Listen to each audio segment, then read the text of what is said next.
La Guerra Civil de Saint-Domingue, la Feroge, 1789-1792, que será dictada por nuestro invitado especial, profesor colombiano doctor Carlos Alberto Murgueitio Manrique, de la Universidad del Valle de Santiago de Cali, en Colombia. Permítanme, antes que todo, presentar las excusas de nuestra presidenta, Mukiel Sanben, que se encuentra aquejada levemente de su salud y que no ha podido estar con nosotros esta noche. Saludo la presencia de todos ustedes, invitados muy distinguidos de la academia, de nuestro distinguido ex magistrado de la Corte Constitucional, el doctor Víctor Gómez Bernier. Yo sé que es Víctor Gómez Bernier, pero déjame tragar. Doctor Víctor Gómez Bernier, así como la de los académicos correspondientes y académicos de número de nuestra institución. El doctor Carlos Alberto Murgueitio Manrique es doctorado del Colegio de México en Historia, con la tesis La Revolución Francesa en la Española Saint-Domingue, 1789-1795. En el mismo Colegio de México tiene una maestría y en la Universidad Central de Venezuela otra maestría en Historia Contemporánea de América, con la tesis La Diplomacia del Café, Estrategias Político-Económicas de Brasil y Colombia en los años 30, 1929-1940, y su primer grado universitario fue en Ciencias Políticas en la Universidad de los Andes. Actualmente es profesor de la Universidad del Valle en Colombia y lo ha sido también de la Universidad ICESI, de la Pontificia Universidad Javeriana en la sede de Cali, donde fue profesor javeriano, de la Universidad del Cauca, donde se ha destacado principalmente enseñando temas de ciencias políticas y de historia.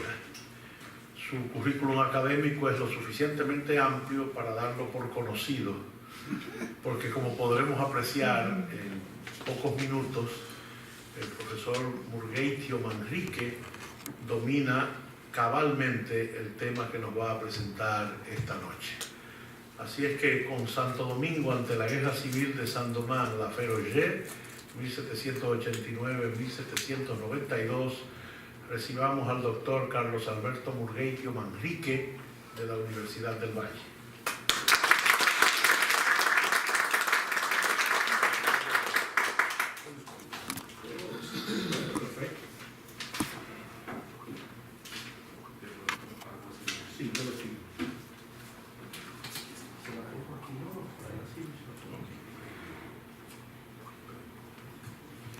Bueno, pues muchas gracias por esta nutrida asistencia.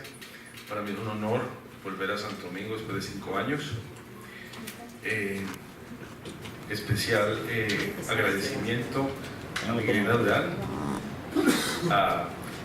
a Diana Mukiel Sanben, que me contactó personalmente, pues, vía correo electrónico, y a Roberto Casá, quien me recibió aquí hace 5 años, cuando comenzaba yo a investigar acerca del tema, y especialmente a Emilio Cordero Michel, que ya nos acompaña desde noviembre, a quien tuve el gusto de conocer en la Academia de la Historia Dominicana hace 5 años igual.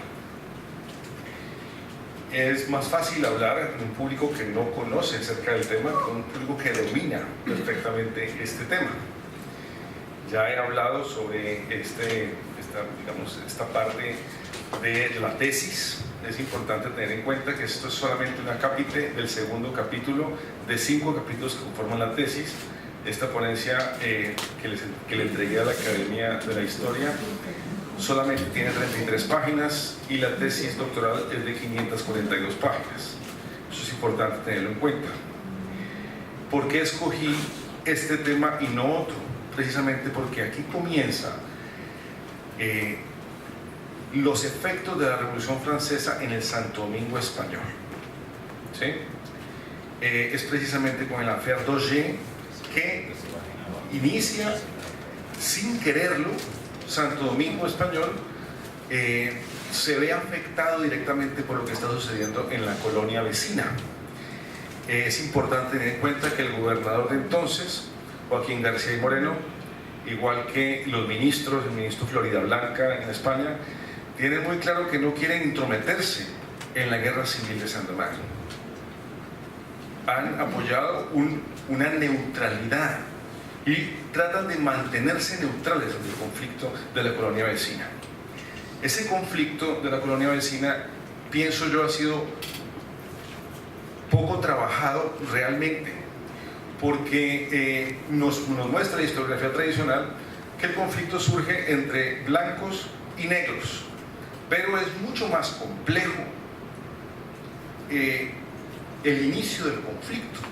El conflicto no comienza, como lo dice la doctora Solange Alberto, que fue mi directora en el Colegio de México, de manera espontánea se levantan las dotaciones de los negros del norte. No es así. Hay una guerra civil que sirve, digamos, de preámbulo al levantamiento de las dotaciones de la llanura del norte. Es importante tener en cuenta que en esta ocasión solo nos vamos a remitir a un periodo específico que inicia con la Revolución Francesa. Estamos hablando de la parte moderada de la Revolución, estamos hablando del periodo girondino, desde julio a agosto de 1789 hasta el 25 de febrero de 1791, cuando culmina este relato. Como lo dijo el doctor, es importante tener en cuenta que la tesis, si quieren ustedes verla, aparece online en la biblioteca del Colegio de México. Si quieren tener acceso después de esto, para que puedan bajarla por PDF, ya está pública para quien quiera profundizar sobre este tema. Bueno, entonces, las primeras páginas del artículo hablan sobre los contrastes entre Santo Domingo y Saint-Domingue. Para eso he traído un mapa. Este mapa fue Este mapa fue elaborado para poder presentar la tesis.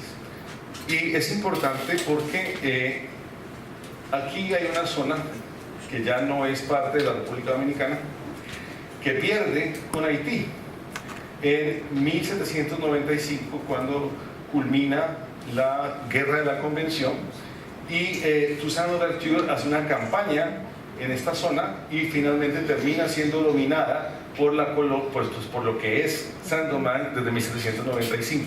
No vuelve a recuperar la República Dominicana esta zona, que son altiplanos ricos y fértiles, que han sido interés de parte de los colonos franceses, que están en ese momento en el auge de la cafeticultura o caficultura. Entonces están presionando la frontera, tratando de hacerse con esta zona. Desde principios del siglo XVIII, desde el inicio de la monarquía de los Borbones, se vuelve fundamental para la supervivencia de Santo Domingo Español colonizar esta zona.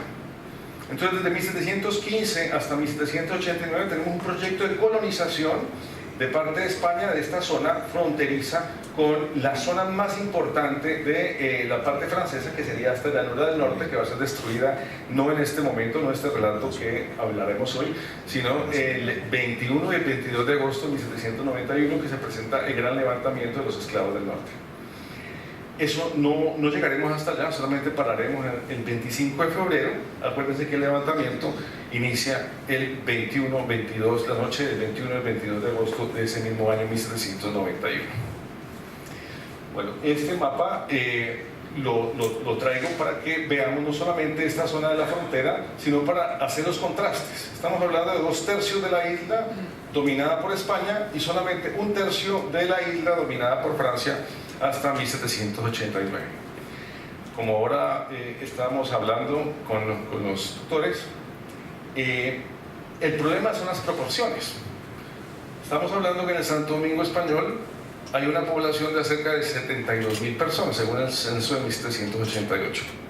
Mientras del lado francés estamos hablando de una población de 450 a 480.000 esclavos y alrededor de 60 o 70.000 libres. Estamos hablando de esa población de 60.000 o 70.000, 27.000 mulatos y el resto población blanca de todos los estamentos, de todos los estamentos. Estamos hablando en el ancien régime, por lo tanto estamos hablando de 3 estamentos al menos, ¿no? Esto es importante tenerlo en cuenta porque el problema demográfico es fundamental para entender el problema de las dos colonias. En ese entonces, ya lo he dicho, 560.000 más o menos, frente a solo 72.000, 80.000 personas más o menos que habitan el Santo Domingo Español. Otro punto importante a tener en cuenta es que el desarrollo económico de la colonia francesa es formidable. Se le dice la joya de Francia, es la colonia más poderosa, más rica del mundo. Estamos hablando que produce más del 80% del azúcar refinada, el 36% del azúcar que se consume en Europa, casi el 100% del café, y es el primer productor de añil en ese entonces también.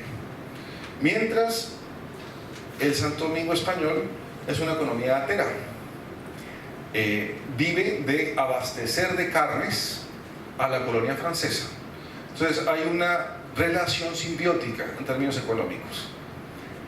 La parte francesa requiere de la parte española por alimentos y la parte española requiere de alguna manera de la parte francesa para que le brinde artículos comercializables, artículos europeos que se comercializan allí, e incluso también esclavos, ¿no? Esclavos que Francia, como ya lo hemos, pues ustedes lo deben conocer, es una potencia tratante. Es algo que en el continente de pronto no se conoce mucho, pero España no es un país tratante.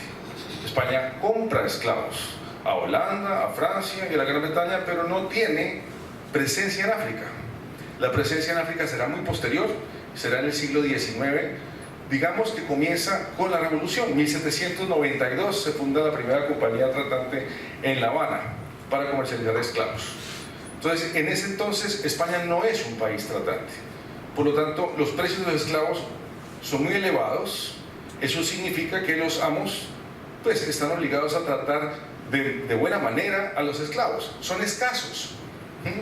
Es importante tener en cuenta que el promedio, digamos, de esclavos que viven en la habitación de la parte francesa son alrededor de 200, 300, hasta 1000 esclavos en cada una de las haciendas. Mientras en la parte española no estamos hablando ni siquiera de grandes dotaciones de esclavos. De los 12.000 esclavos que existen en la parte española, solo 2.000 son empleados en labores agrícolas. El resto son esclavos domésticos o que trabajan en las tareas cotidianas de las haciendas. No están explotados de la manera en que en la parte francesa lo están. Estamos hablando de un régimen esclavista, el más importante tal vez del mundo en entonces. La parte española es vista por estos esclavos como una zona de refugio, como una zona en la cual prefieren irse a la parte española porque van a tener un mejor tratamiento, una mejor calidad de vida, y porque las leyes de España le permiten a los esclavos vivir como esclavos y tratar de buscar la libertad. Es muy fácil, según la ley española, que los esclavos se vuelvan libres. Estamos hablando que la mayor parte de los esclavos en la parte española fácilmente logran convertirse en libres. Lo favorece la legislación. Y los esclavos franceses ven a España como un refugio, como un anhelo llegar al otro lado. Y España, al tener poca población en la isla, su legislación apoya el asilo. Entonces muchos esclavos e incluso dueños de la tierra salen de la parte francesa por los conflictos hacia la parte española. Como lo digo, no solamente los esclavos buscan refugio en la parte española, sino también los dueños de la tierra, sobre todo los mulatos que nos conciernen para el día de hoy. Porque ven a la parte española como un lugar en el cual pueden prosperar en términos económicos y en donde no hay ningún tipo de problema en términos raciales. Porque estamos hablando de un imperio que fomenta la mezcla de las sangres.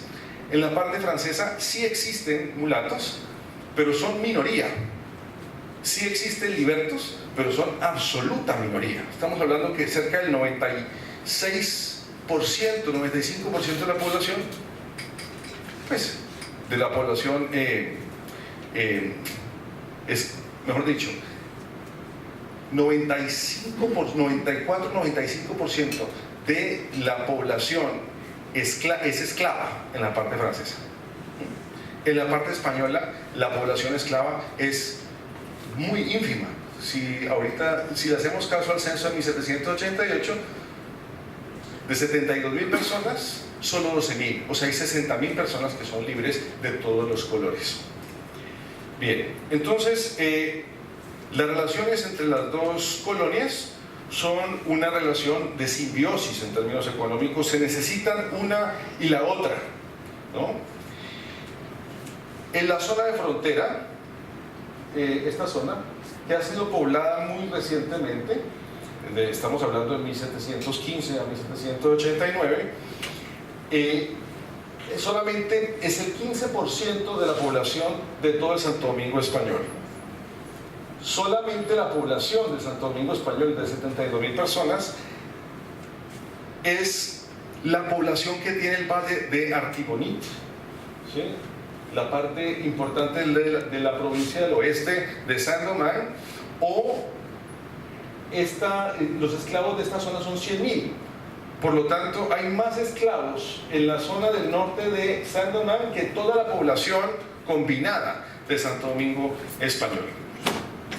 Miren ustedes que para 1789 el Santo Domingo español le envía a la parte francesa de la isla 40.000 bovinos anuales y 30.000 mulas y caballos. Entonces, no solamente estamos hablando de carne, sino de ganado en pie que le exporta el Santo Domingo español a la parte francesa. Dice Sevilla Soler que las vacadas o los actos de Santo Domingo español son de alrededor de 213.515 reses y más de 100.000 caballos y mulas. Es la población total que tiene Santo Domingo español en sus actos, sobre todo alrededor de Santiago de los Caballeros y La Vega, ¿no? Esa zona que precisamente se emplea para la ganadería y de exportación. Bueno, habíamos hablado hace un rato sobre la neutralidad. Desde que estalla la Revolución Francesa y comienza la Guerra Civil en Saint-Domingue, entiéndase la Guerra Civil como guerra civil entre propietarios de color y propietarios blancos. Así comienza toda esta historia de la Revolución Francesa en Saint-Domingue. Entre junio y agosto en Francia comienza la revolución, como todos sabemos. Las leyes cambian apenas comienza la revolución de julio y agosto. En agosto se declaran los derechos del hombre y del ciudadano en Francia. En julio pues ya había habido una cantidad de jornadas importantes. Aquí está la reunión del juego de la pelota que inicia, digamos, el calendario revolucionario en Francia. En el momento en que estalla la revolución y que comienza una guerra civil entre propietarios, el Santo Domingo español, que en ese momento está gobernado por Joaquín García y Moreno, el arzobispo Fernando Portillo y Torres y los magistrados de la Real Audiencia, todos están de acuerdo con que hay que mantener necesariamente la neutralidad ante esa guerra civil. Mientras comienza la guerra civil en Saint-Domingue, en Francia los mulatos están organizados dentro de la Asamblea Nacional. Hay varios de ellos que forman parte de la Asamblea Nacional. Por lo tanto, ellos están a favor de las nuevas leyes, las leyes que proveen jurídicamente la igualdad de derechos entre los propietarios. Cuando llegan las noticias de lo que ha sucedido en Francia con las nuevas leyes al Nuevo Mundo, estamos hablando de las colonias del Caribe, los dueños de la tierra de Saint-Domingue rechazan las nuevas leyes. No están a favor de aplicar las leyes francesas de la igualdad en el Nuevo Mundo. Es importante tener en cuenta que estos señores dueños de la tierra de Saint-Domingue, hay dos tipos: aquellos que son ausentistas, que viven en Francia, y aquellos que viven en Saint-Domingue y que tienen sus plantaciones allí. Los que rechazan las nuevas leyes, según la historiografía, son solo los de acá. Yo me he encontrado que son ambos. El Club Massiac del lado de allá está haciendo presión contra la Société des Amis de Noir, la Sociedad de los Amigos de los Negros, que apoyan las leyes de igualdad en favor de los mulatos. Entonces, el partido blanquista, como lo defino yo en la tesis, les digo patriotas blanquistas, porque no están de acuerdo con la igualdad entre los propietarios y se ponen en contra de la aplicación de la ley francesa. Estos son dueños de la tierra que provienen de familias piratas, que han firmado desde el siglo XVII con Luis XIV que las leyes de Francia no se aplican a rajatabla en la colonia de Saint-Domingue. Es una colonia muy especial, porque en Martinica y Guadalupe la relación es diferente. Aquí tenemos una colonia que tiene orígenes piráticos y que no fue conquistada por Francia, ni fue comprada por Francia, sino que estos señores, ¿sí?, se someten a la ley a Luis XIV con el compromiso de que Francia sea monopolista en términos económicos en la isla y la proteja de los enemigos, en este caso de los españoles todavía, porque nosotros no tenemos buena relación sino hasta que llegan los Borbones, 1715. Antes la relación de España y Francia pues no era la mejor, tal y como lo muestra, digamos, la paz de Risco de 1697, ¿no? Desde 1697 hasta 1715 las relaciones no son tan tensas, pero antes de 1697 las relaciones son terribles entre Francia y España. Bueno, entonces, volviendo nuevamente a la época que nos concierne, Vincent Auger y otros mulatos, miembros de la Asamblea Nacional de París, van a llegar a Cap Français. En ese entonces la ciudad del Cabo se llamaba Cap Français, ahorita es Cap Haïtien, el 16 de octubre de 1790. En el momento en que llegan estos mulatos a la colonia francesa, pues iniciará un enfrentamiento brutal contra estos pocos mulatos. Estamos hablando que llega Vincent Auger con cerca de 30 mulatos adicionales, y posteriormente vendrá la penetración en el territorio hacia el Dondon. Dondon está, pues ustedes conocen perfectamente la isla, por lo tanto no me toca mucho, pero aquí está el Dondon, donde Auger es propietario, ¿no? Y este es Cap Français. Entonces llegan el 16 de octubre desde Virginia, porque vamos a ver qué pasa primero por Inglaterra, luego pasa por los Estados Unidos y termina en Cap Français, y se adentra al Dondon. Y allí entra en contacto con Jean-Baptiste Chaban y comenzará una guerra de guerrillas contra el sistema francés. Es importante tener en cuenta, no contra los emisarios de la monarquía, sino contra las nuevas asambleas que se han montado en las diferentes capitales del oeste, del norte y del sur de Saint-Domingue. Desde septiembre de 1789 que llegan las noticias de los sucesos franceses, digamos, los dueños de la tierra, aliados con los Petit Blancs, como les dice la historiografía, que son los pequeños blancos, toman control del poder político de la colonia y se enfrentan contra los emisarios de la monarquía constitucional, que comienza, digamos, desde septiembre de 1789. Por lo tanto, hay una guerra civil entre blancos. Antes de estallar una guerra civil de blancos y mulatos contra los blancos dueños de la tierra. Esto es importante tenerlo en cuenta porque la historiografía muestra que el levantamiento de los negros en 1791 se va a dar contra los blancos. Y hay que decir, no contra todos los blancos, contra los dueños de la tierra que están atentando contra la soberanía de Francia, que no están en favor de aplicar la ley de igualdad y que además quieren separarse de Francia, ¿no?, para incluso cambiar de dominación hacia los ingleses. Quieren entregarse, pretenden entregarse a Inglaterra con tal de no aplicar la ley francesa. Bueno, tenemos entonces el tema de las fuentes. En este caso, en estas 33 páginas que presento,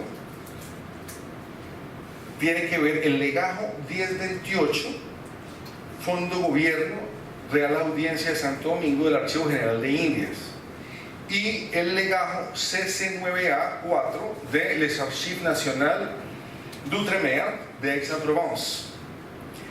Entonces, no llega todavía la información que he extraído del Archivo General de la Nación de Santo Domingo, porque aquí tienen desde 1792. Entonces, si ustedes recurren a la tesis, van a encontrar desde 1792 el Archivo General de la Nación. Antes de 1792 me remito al Archivo Nacional de Ultramar en Aix-en-Provence y el Archivo General de Indias de Sevilla. Bueno, la primera parte habla sobre la guerra civil, que ya hemos avanzado en esto.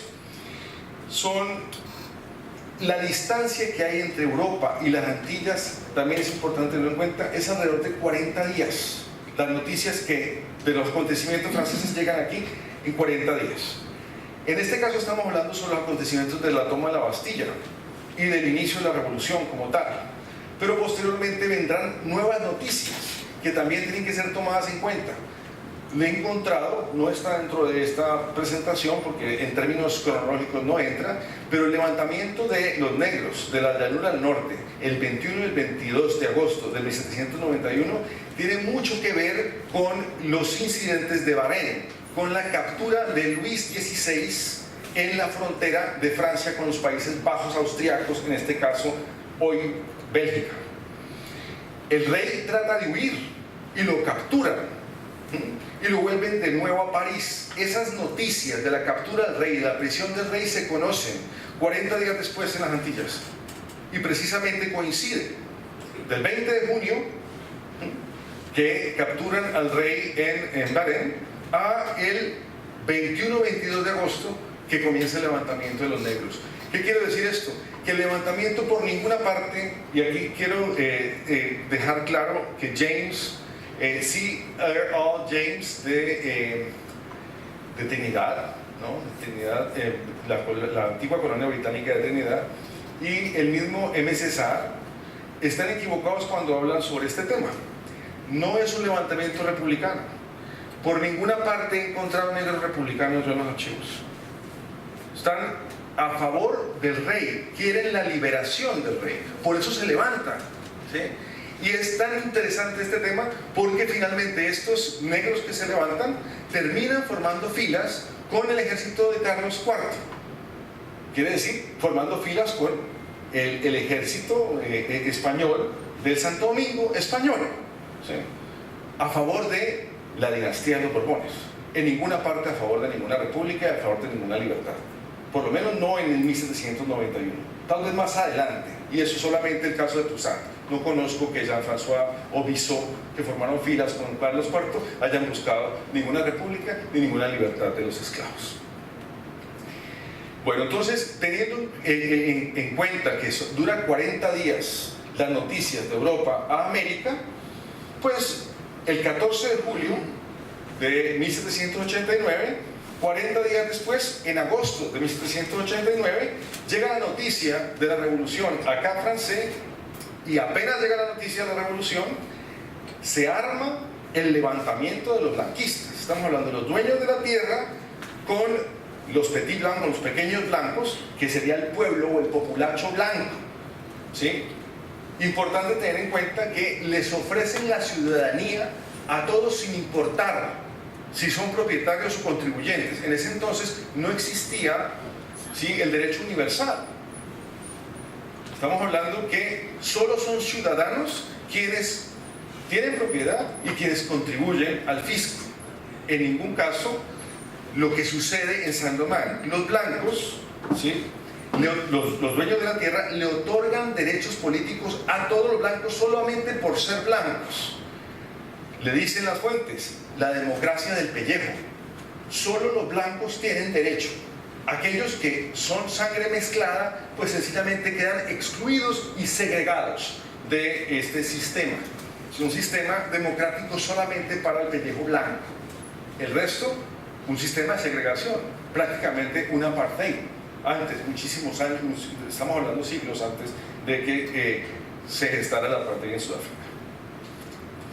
Bueno, entonces miren ustedes cómo reciben la noticia en la colonia francesa. Aquí voy a compartir un pequeño párrafo. Las avenidas adoquinadas del Cap Francés fueron infestadas de más de 3.000 individuos salidos de las profundidades de la tierra, con deseo de destruir los símbolos del ancien régimen. Miles de personas con orígenes humildes engrosaron las filas de la nobleza del pellejo. Unos eran descendientes de los antiguos engagés, contratados como peones en los albores del siglo, para desmontar las selvas y cultivar tabaco, algodón e índigo.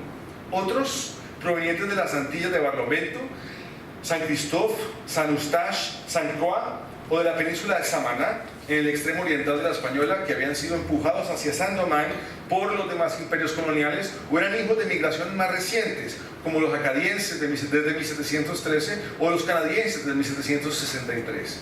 Los demás provenían de las áreas rurales de Normandía, Bretaña, Anjou y Gascoña, e incluso de Irlanda y de Italia, o de las calles y las cloacas de las ciudades portuarias de Francia. Toda esa multitud de elementos marginales de todos los tipos y nacionalidades, con hábitos violentos y delincuenciales, conformaron la canalla blanca. Lo primero que hicieron estos fue arremeter contra la población mulata. Es importante tener en cuenta que esta población mulata, de alrededor de 27.000 personas, de los cuales habían más hombres que mujeres, la Asamblea Nacional Francesa no les otorga los derechos ciudadanos a todos ellos, solamente a los propietarios y contribuyentes. Estamos hablando de una población solamente de 400 personas. Pero aún así, solamente con 400 personas, los blancos dueños de la tierra no quieren otorgarle los derechos que tienen según la ley francesa. Bueno, la llegada de las noticias a la colonia francesa coincide con un vacío de poder, porque Monsieur de Chillot, que era el antiguo gobernador de Saint-Domingue, considerado el padre de los colonos por su tolerancia al contrabando y su empleo en prohibir el ascenso de los milicianos de color a los grados de oficialidad, había sido removido. De esa manera entonces no existía en ese entonces un gobernador en Saint-Domingue. Estaban a la espera de que llegara Monsieur de Peynier. Todavía no había llegado, estaba en París, ¿sí? Cuando llega Monsieur de Peynier, van a ver cómo cambia la posición de los blancos dueños de la tierra. En el momento en que llega Peynier, tumba a las asambleas que se han formado en Port-au-Prince, en Cap Francés y en Los Cayos, o en Le Caille, ¿no? Esto es durante 1790, cuando llega Monsieur de Peynier con efectivos provenientes de Francia directamente, ¿no? Bueno, importante tener en cuenta que estos blanquistas o patriotas blanquistas, como los denomino en la tesis, tienen apoyo de militares y de marinos que están imbuidos en la lógica de la revolución. Entonces, a partir de la propaganda, buena parte de los efectivos que tiene Francia en el ejército regular y en la marina cambian de afecto y se van a favor de los blanquistas. Por lo tanto, buena parte de los elementos monarquistas constitucionales que en ese momento están en Saint-Domingue cambian de bando, y de esa manera entonces los blanquistas comienzan a tener más apoyo entre los mismos franceses. Todo esto a partir del empleo de la propaganda, que es muy efectiva, ¿no? Los directores de toda esta sublevación contra Francia son varias personas, pero en este momento vamos a hablar de tres. el Basson de la Chevalerie, se llama uno, l'Archevêque Thibaut y Poucheret de Verdier. Los tres son habitantes prósperos, habitants son dueños de la tierra, y van a ser posteriormente incluidos en la lista de personas que cometieron crímenes terribles por Pompée Valentin de Basté, que es general del rey Christophe en la década de 1810. Estos tres personajes van a ser entonces los primeros de la larga lista de los amos que practicaban actos criminales y atrocidades contra sus esclavos. Ellos son los directores de toda esta sublevación contra Francia, en este caso contra la monarquía constitucional. Más adelante será contra la República, pero ya no nos compete esa cronología. Bueno, entonces, invocando los principios revolucionarios y exponiendo sus símbolos, el nuevo régimen de Saint-Domingue, defensor a ultranza del statu quo interno y de los privilegios de un puñado de propietarios y sus clientelas, buscaban escapar de la corona y aspirar a plena autonomía política y económica. El proyecto era liberar, en ese entonces todavía no era liberar la colonia, pero sí liberar su comercio, pues no era conveniente romper con Francia, ya que era considerada como una potencia fácil de engañar e indulgente. Pero erradicarían la burocracia metropolitana y depondrían las leyes impositivas consideradas como injustas. No querían copiar las leyes europeas en las colonias e invocaban las enormes diferencias entre ellas y Francia.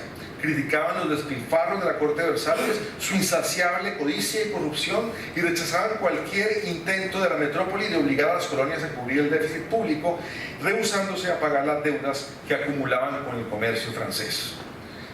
Al final, lo que quieren es no pagar las deudas que tienen con el comercio francés.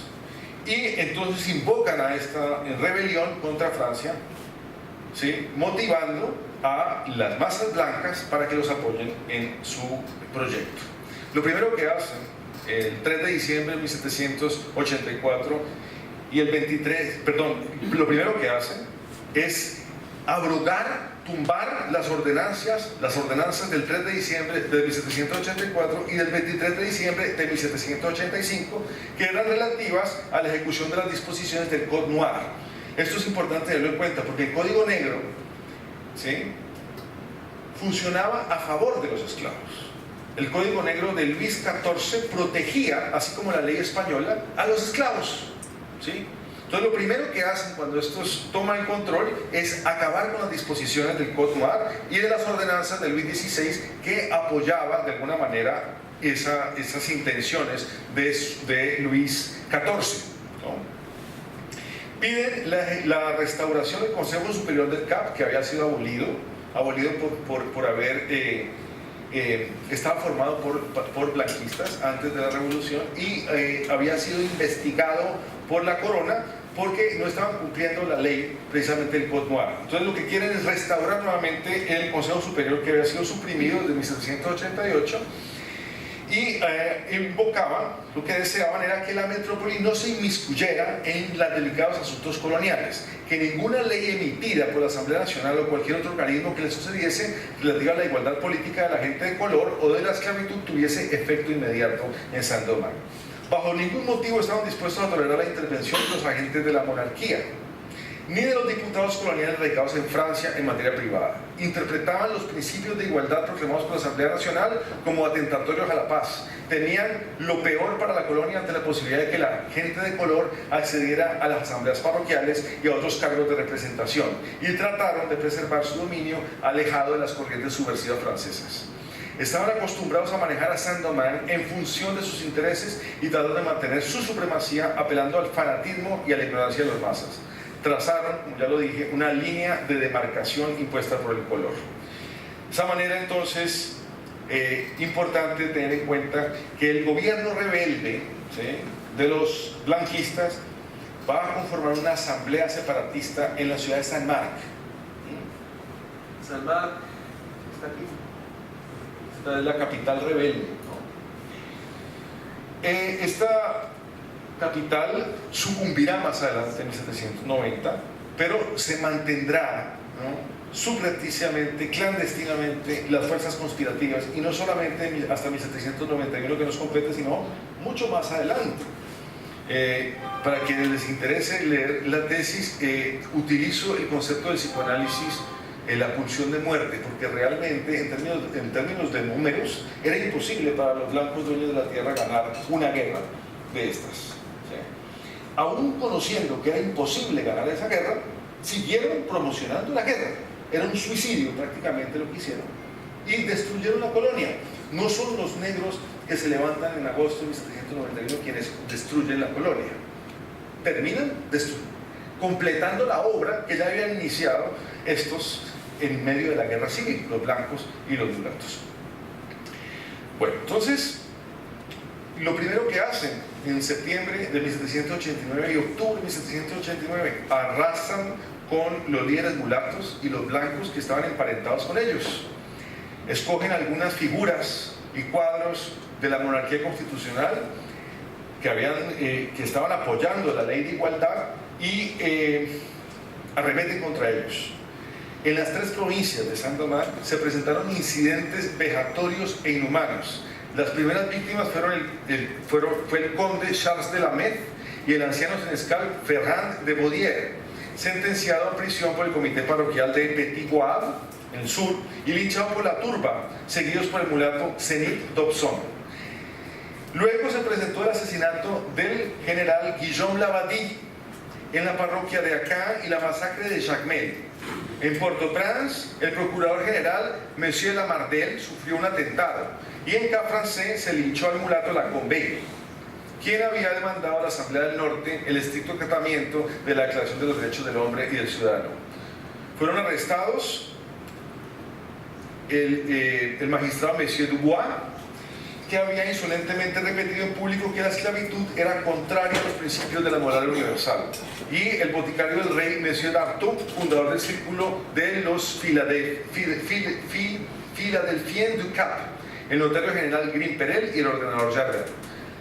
Arrasan contra estas figuras que habían sido o mulatos o defensores de los mulatos, o que estaban en parentela con los mulatos, en las tres provincias de Saint-Domingue. De esta manera, entonces, a estos actos de violencia, pues va a haber una respuesta. La respuesta viene de la Sociedad de los Amigos de los Negros, que conforman algunos de los mulatos, con la Gregoire, con Mirabeau y varias figuras muy importantes de los girondinos.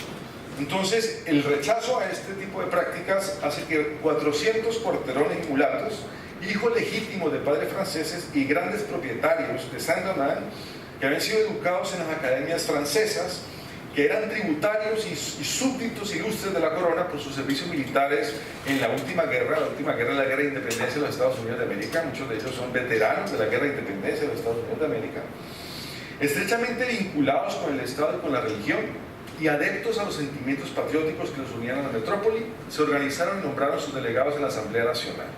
Aquí tenemos a Julien Raymond, que es una persona muy importante del sur, a Vincent Auger, a quien nos compete, digamos, esta presentación, y a Toussaint de Saint-Réal, Honoré de Saint-Albert, Monsieur Fleury, Regnier y otros. Se reunieron el 9 de septiembre de 1789 con los plantócratas del Club Massiac en Francia, para tratar de negociar, ¿sí?, con los dueños de la tierra que están en el exterior. Estamos hablando con los plantócratas ausentistas. No se pudo llegar a ninguna negociación, y siguió, digamos, la guerra y los enfrentamientos. Incluso tenemos que el 22 de octubre de 1789, el abogado Etienne de Joly, a quien veremos, creo que está aquí en imagen, este es de Joly, el de la derecha, que era miembro de la Comuna de París, juntó una contribución de 6 millones de libras tornesas, un quinto de sus fortunas, estamos hablando de los 400 mulatos, que ceden voluntariamente al Estado francés para pagar parte de la deuda nacional a cambio de 6 sillas para sus diputados, las mismas 6 sillas que tenían los blancos plantócratas de Saint-Domingue. Esto no gustó a los dueños blancos que son descendientes de las familias piráticas. Significó entonces que no solamente en América, sino también en Europa comienza un enfrentamiento entre el Club Massiac, que representaba a los plantócratas ausentistas, y la Sociedad de los Amigos de los Negros, que representa de alguna manera los intereses de los mulatos, también dueños de la tierra y dueños de esclavos en Saint-Domingue.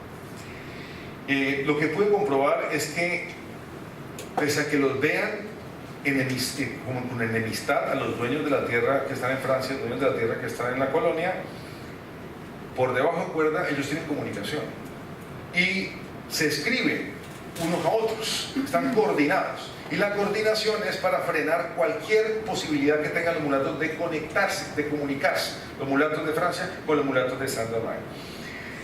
Le dicen el ejército de extramuros y el ejército de intramuros. El ejército de intramuros sería en Francia el Club Massiac, y extramuros son los que están en las colonias, en Saint-Domingue como tal. Bueno, entonces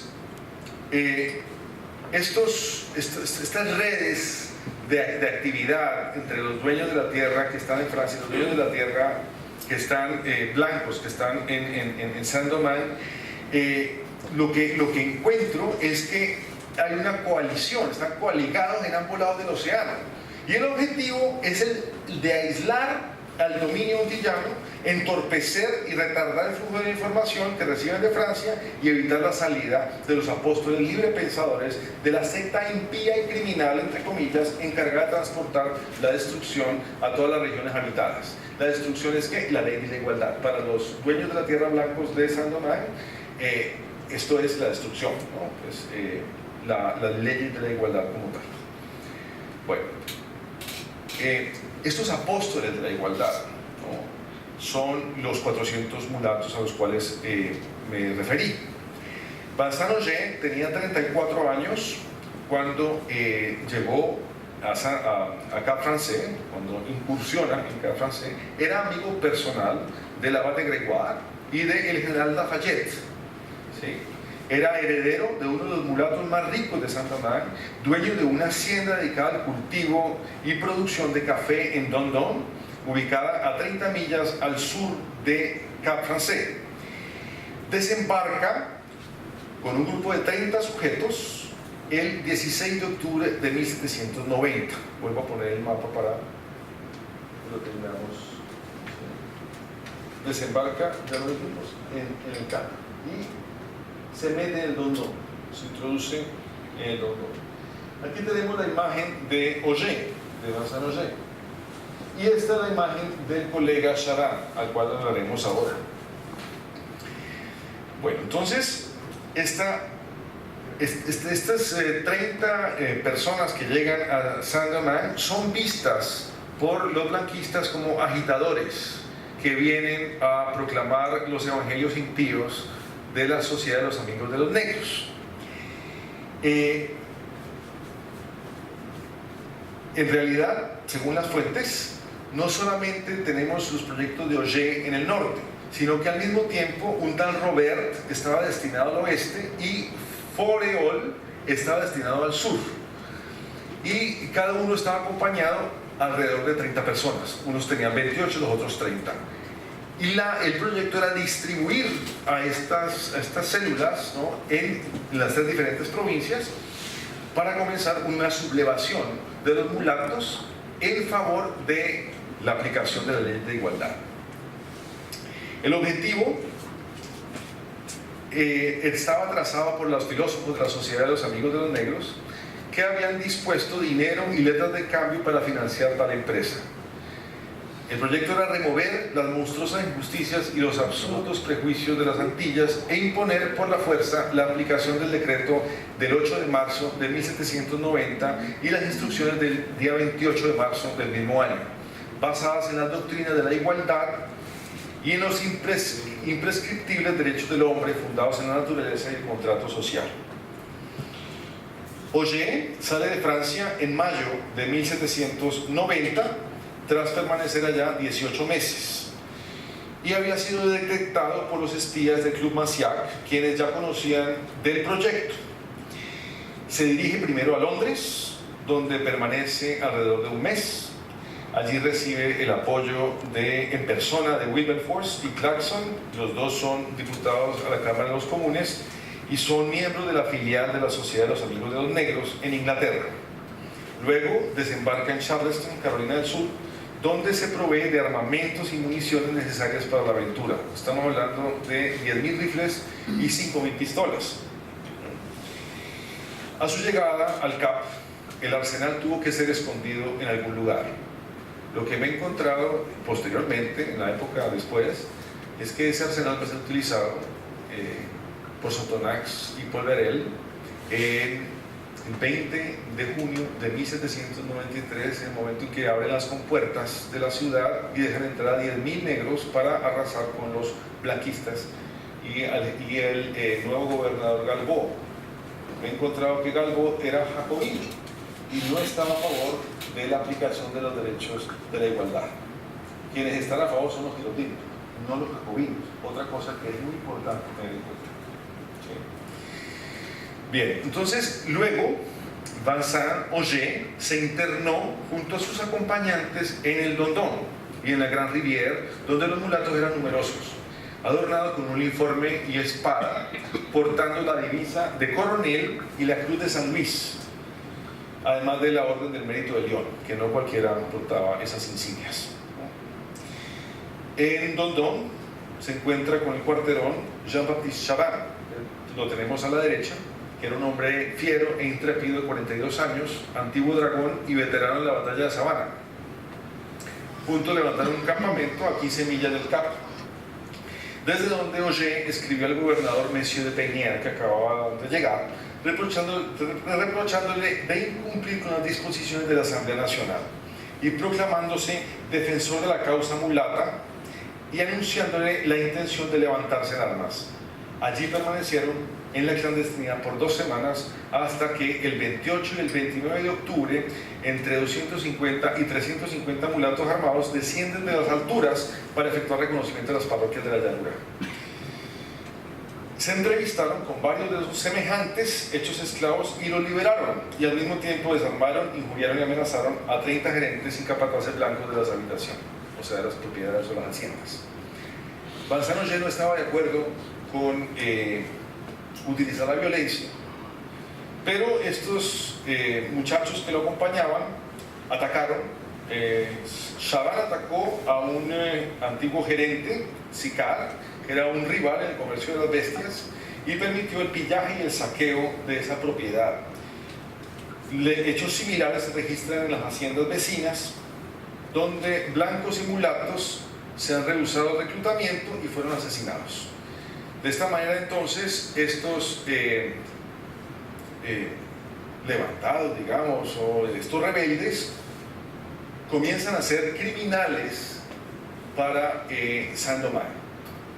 El hecho es que incluso los mismos agentes de la monarquía constitucional, como Monsieur de Vincent, el 3 de noviembre de 1790, se comunica con el comandante de armas de San Rafael y de Hinchá y comienza a solicitar apoyo de la parte española para ajusticiar a estos rebeldes por los crímenes que han cometido.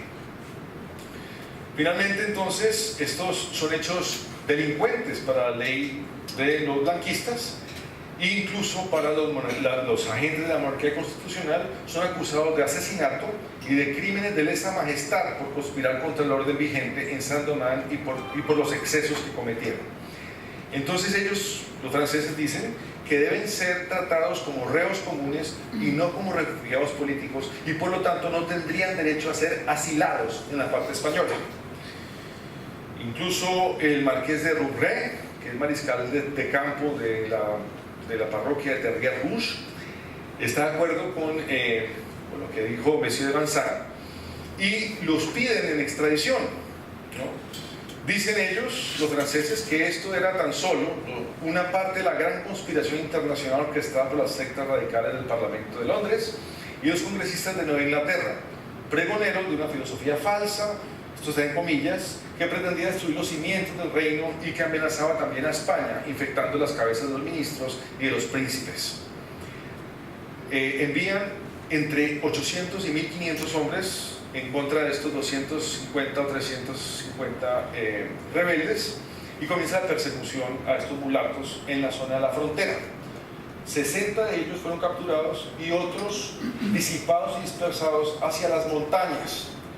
Al final tenemos que Auger, la comitiva de Auger, estaba compuesta por sus propios familiares, incluida su madre y adeptos cercanos, fueron convertidos en un conjunto errante y huyeron en dirección a San Rafael y a Inchán, y atravesaron la frontera el 7 de noviembre de 1790.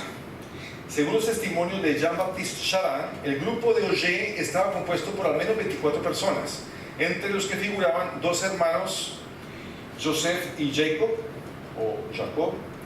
un hermano suyo,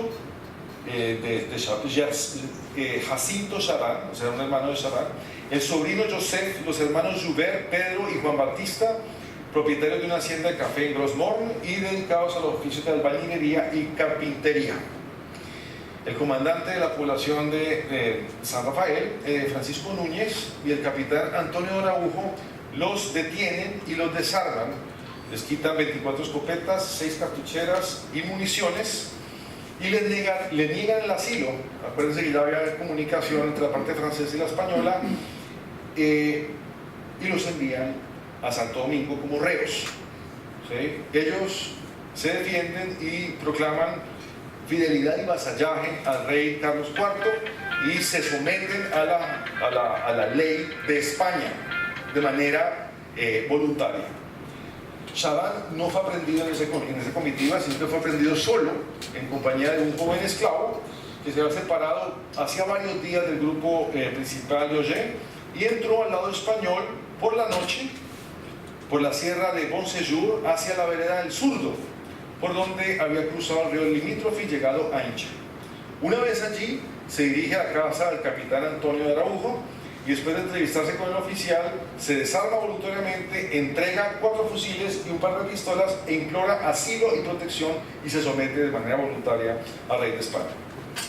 Chaban explicó que mientras Auger estuvo en Francia y formó parte del grupo de los diputados de la gente de color, no pudo mantener correspondencia alguna con los mulatos de la colonia, que tan solo pudo hacerlo con Monsieur de Milsan, quien, siendo comandante y presidente de la asamblea de la parroquia de Dondon, se hizo sospechoso de que protegía a la gente de color porque tenía 8 hijos de esa calidad.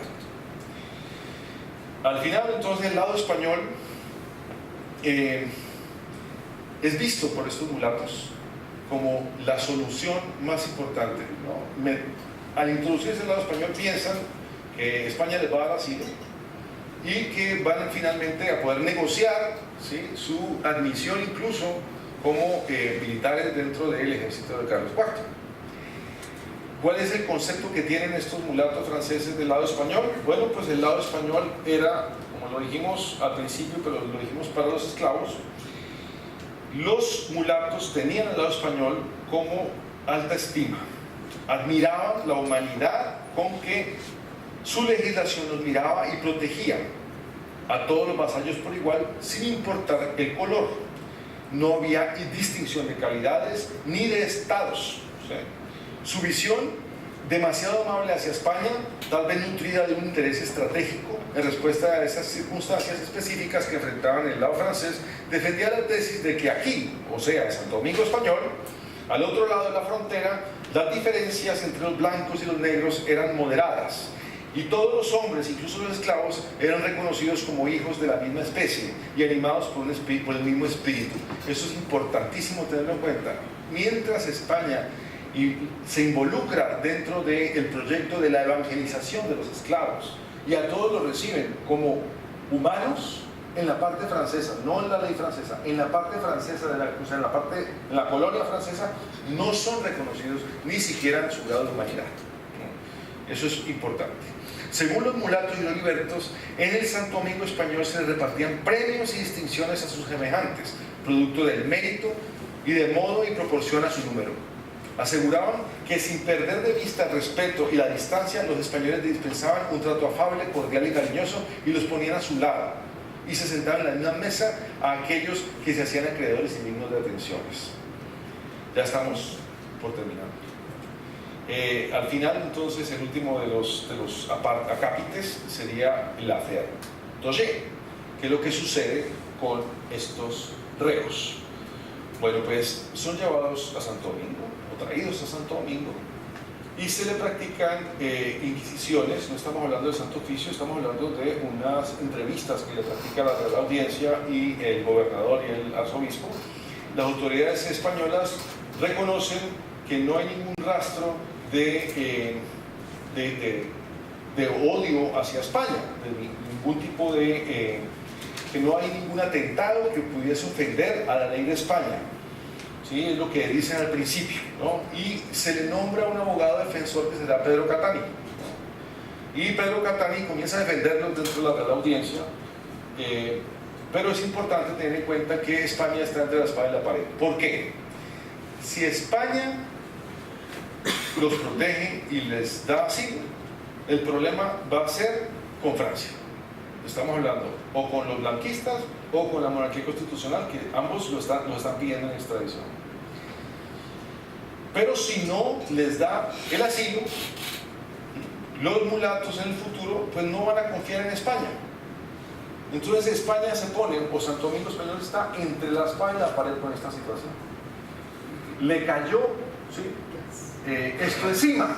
O sea, no se lo buscó. España trataba de mantener la neutralidad, ¿sí? Pero pues, cruzaron la frontera y en este momento están acá en Santo Domingo y comienzan a practicarse entonces las inquisiciones. Lo primero es que creen que es verosímil que los mulatos quieran agregarse a la corona de España. No hay ningún tipo de impedimento con respecto a eso, ¿no? Pero entonces, como no saben qué hacer, pues comienza un debate en torno a qué hacer con estos reos. ¿Sí? Tanto el abogado Vicente Antonio Faura como el oidor de la Real Audiencia, Pedro Catani, defienden el asilo de los mulatos, bajo el argumento de que estos han sido víctimas de hostigamientos y de crueles tratamientos por parte de los agentes de un poder antimonárquico, cuyas asambleas y operaciones evidenciaban la verdadera anarquía interna que vivía la colonia francesa. Según ellos, era una mala señal que la nación francesa nombrara primero la ley que al rey. Y esto estoy citando una carta de reflexiones y fundamentos del oidor real de la Real Audiencia, Pedro Catani, al conde de Floridablanca, ministro de Carlos IV. Según ellos, era una mala señal, ¿sí? Que primero llamaran a la ley que al rey y que se separaran de las enseñanzas de las escrituras y los evangelios, que concebían al rey como ministro de Dios y su vicario en toda la extensión del imperio, y por lo tanto sobre su pueblo y la ley. Catani recalcaba que la nación no era prima de Carlos IV y que los compromisos se habían celebrado con la monarquía francesa, no en obsequio limitado a una colonia en particular y menos a asambleas ilegítimas, algunas convocaciones separatistas dispuestas a fomentar desórdenes. Para Catani, las razones para la entrega de Auger, Chardin y sus seguidores no eran compatibles con las novedades y las circunstancias del momento. Las autoridades de Santo Domingo Español debían aguardar el dictamen del ministro Floridablanca sin precipitarse a resolver el complejo asunto. Faura señalaba que al entregar a los mulatos se les estaría haciendo un enorme servicio a los blancos de dicha colonia, que estaban revueltos los unos contra los otros en sus dictámenes y proyectos. En la metrópoli se había formado la Asamblea Nacional y esta y el rey querían hacer cumplir los decretos del 8 y el 28 de marzo, que eran la raíz de las turbulencias de la presente situación. Entregar a los de color y subyugarlos sería aumentar la fuerza de los colonos blancos y debilitar al reino aliado, que en todo caso podría contar con referidos de color para hacerse obedecer, y estos prestarían gratamente su sangre siquiera por vengarse de los atropellos de los blancos y sus proyectos de independencia o de sumisión a Inglaterra. La posición de Faura estaba basada en los testimonios de Vincent Auger, el mismo Auger, quien en un discurso en la Asamblea Nacional de París, el 22 de octubre de 1789, había señalado lo siguiente. Aquí cito directamente una frase de Auger: en el clima ardiente de Saint-Domingue, los descendientes de los aventureros europeos hacían gemir a la gente de color bajo las preocupaciones tiránicas y las leyes bárbaras. La gente de color no reclamaba solo los simples derechos de la humanidad y la justicia, suplicaba a sus hermanos distinguir en ellos los sagrados caracteres de la libertad y la propiedad, cuya única diferencia radicaba en la epidermis, producto de la sangre mixta, crimen o mancha indeleble generada por haber nacido de una madre llevada violentamente por unos salteadores en las orillas de Senegal. Los principales reos acusaban que los blancos eran los que resistían al rey en sus decretos y la nación.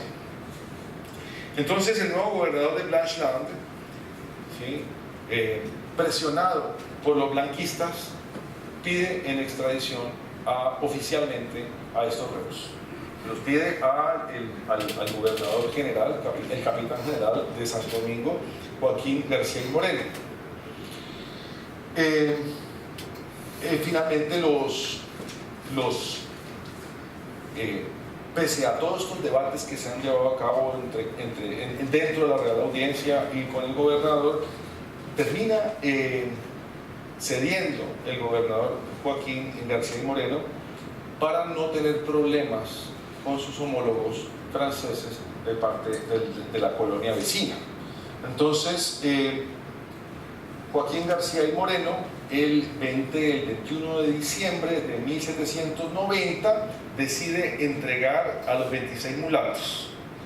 A su parecer, la suspensión de la entrega de Auger y sus socios, como recomendaban Faura y Catani, podría excitar la desconfianza de la nación francesa sobre la adhesión de la española a los tratados vigentes, a la antigua alianza de ambas monarquías y a la amnistía que había cuidado con tanto primor el monarca español. Miren ustedes, si se negaba, se convertiría a los ojos de las autoridades de la colonia francesa en cómplice de la tentativa de Auger, conllevando el rompimiento con sus aliados tradicionales y consanguíneos, y provocando la traición de los deberes de amistad y mutuo socorro impuestos por los tratados de los soberanos. Se ve entonces el gobernador Joaquín García Moreno presionado y finalmente termina, ¿sí?, extraditando a estos reos. Como parte de las pertenencias de estos reos hay varios libros y cuadernillos impresos en lengua francesa, medallas de pasta, monedas de Virginia, papeles y estampas que hacían alusión a la igualdad de la gente de color y copias de los decretos de la Asamblea Nacional, fragmentos de cartas de la Sociedad de los Amigos de los Negros y cartas de los miembros del Club Massiac, lo que supone la existencia de redes de contraespionaje de la gente de color en los puertos del Atlántico, donde eran numerosos, sobre todo en Bordeaux, en Nantes, en Havre. Acuérdense ustedes que hay una población importante de mulatos en Francia, o sea, mulatos de las Antillas que viven allá. El mismo gobernador Monsieur Blanchard envía la corbeta real La Favorite, y los reos son conducidos el 29 de diciembre de 1790 a la ciudad del Cabo, Cap Français, donde son juzgados a la vieja usanza en secreto y condenados a morir enrolados por el recién reconstituido Consejo Superior de Cap Français, levantados sin el consentimiento de la Asamblea Nacional Francesa. Algunos de los sobrevivientes de la clandestinidad intentarán una insurrección combinada de mulatos y negros desde las parroquias de Lambé y La Coule para evitar el fatal desenlace. Esto también es uno de los puntos importantes a tener en cuenta para la investigación, y es los vínculos que hay entre los reductos de la guerrilla de Auger y Chaban con el levantamiento. Estamos hablando, son 6 o 7 meses después, el levantamiento de los negros de la llanura del norte. Ese es uno de los temas principales también para quienes quieran seguir la lectura después. Algunos de los sobrevivientes desde la clandestinidad intentaron la insurrección, ya lo dije, ¿no? Durante la noche del 5 y 6 de febrero de 1791, el prófugo Jean-Baptiste Cap intentó un plan que tenía por objetivo abrir las cárceles y liberar a los presos, pero ese día los ríos se inundaron e impidieron que 10.000 negros entraran en rebelión. La sentencia se ejecutó en la plaza del Guárico, como le decían los españoles a la ciudad de Cap Français, el 25 de febrero, con asistencia masiva de los Petit Blancs, ya los definimos, pues la canalla blanca, Tras ser sometidos a las peores torturas y obligados a arrepentirse públicamente, sus huesos fueron rotos a golpe de barra y sus cabezas llevadas a Dondon y a la Gran Rivière adornando bayonetas. Luego fueron expuestas en estacas sobre los caminos de los parajes donde habían cometido sus crímenes. El 2 de marzo de 1791 fueron ahorcados 23 de los 244 arrestados y encarcelados por la misma causa, siguiéndose un proceso de los restantes. 17 colaboradores fueron marcados y enviados a galeras a perpetuidad y 4 blancos fueron desterrados de la isla, colaboradores. De los alrededor de 350 cómplices de Auger y Chaban, alrededor de 100 o menos lograron escapar y sobrevivir, y aunque fueron condenados por rebelión y convertidos en forajidos, encontraron refugio en las montañas, entrando en contacto con las bandas de los cimarrones. Estamos hablando del preámbulo del gran levantamiento, ¿sí?, provocado en la Irlanda del Norte, liderado por, tomemos nota, liderado por Jean-François o Juan Francisco, Georges Bissot, Toussaint Louverture y Hyacinthe. Con eso termino. Muchas gracias.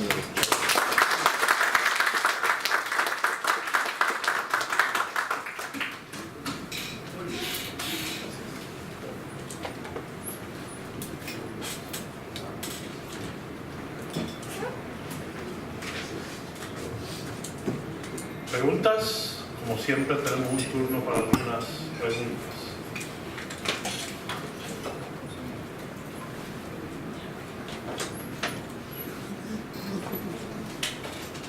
No sean tímidos esta noche, preguntas.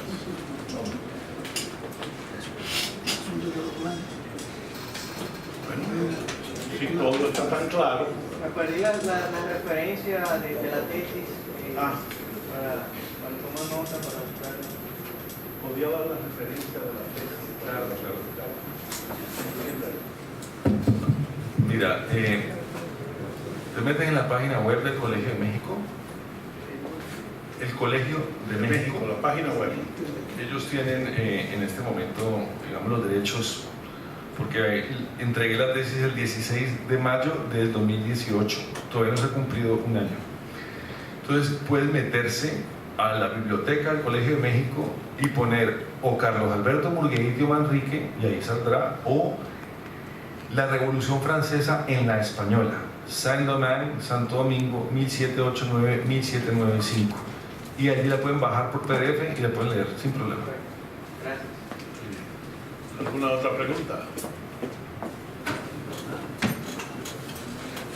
Muy bien. Permítanme entonces invitarles a las próximas actividades de la Academia. El próximo miércoles 27 tendremos la conferencia La pandemia de gripe española de 1918 y su impacto en la República Dominicana, por el licenciado Virgilio Gotró Piñeiro, colaborador de la Academia Dominicana de la Historia. El sábado 13 de abril tendremos el Seminario de Historia Local, la provincia Sánchez Ramírez, Historia, Cultura y Producción, que se llevará a efecto en la Universidad Tecnológica del Cibao Oriental, UTECO, en la Biblioteca Rogelio Delgado Bogar, Salón José Jacobo Sánchez, en Sánchez Ramírez, Cotuí. Habrá, como siempre, un autobús disponible con capacidad para 50 personas para aquellos residentes de Santo Domingo que deseen asistir. Pueden reservar su cupo en la academia y hacer el pago de los 500 pesos que cubre transporte, refrigerio y almuerzo. La salida está prevista para las 6 de la mañana desde el parqueo del Archivo General de la Nación, donde nos encontramos en la calle Modesto Díaz. Otro aviso: por asuntos de logística se ha pospuesto para el jueves 2 de mayo el inicio del curso Historia de la Construcción Dominicano, que será impartido por los doctores Virginia Flores Sasso y Esteban Prieto Vicioso en la sala de conferencias de la Academia Dominicana de la Historia, perdón, que para esa fecha ya estará entregada y volveremos todos de nuevo a la sede. El curso va a ser los jueves de 9:30 a 1 de la tarde. Al agradecer al Archivo General de la Nación por habernos acogido nueva vez en sus facilidades y al doctor Urgeitio Manrique su excelente disertación, tengo el placer de invitarles a todos a nuestro acostumbrado brindis y de desearles muy buenas noches. Hasta la próxima.